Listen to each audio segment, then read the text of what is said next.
If you are not allowed to buy Tesla, you have to buy it. You see, the battery pack is broken. The towed car cannot load curry. First open the PCS and check. Let's dismantle the cigarette port block and take a look. The pyrotechnic object is also burned out. The circuit threader has been burned out. Replace it with a new circuit threader, and then replace it with a new pyrotechnic object.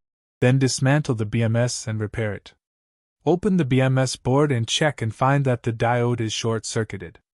Remove it and replace it with a new one. The BMS has been repaired. Let's reinstall it and try it out.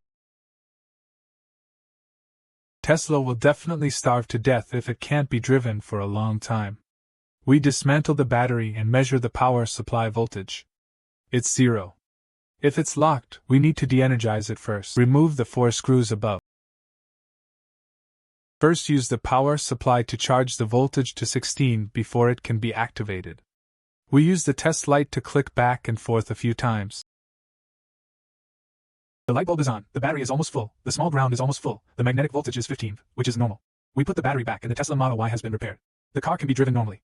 You can just let us charge as much as you want for the car.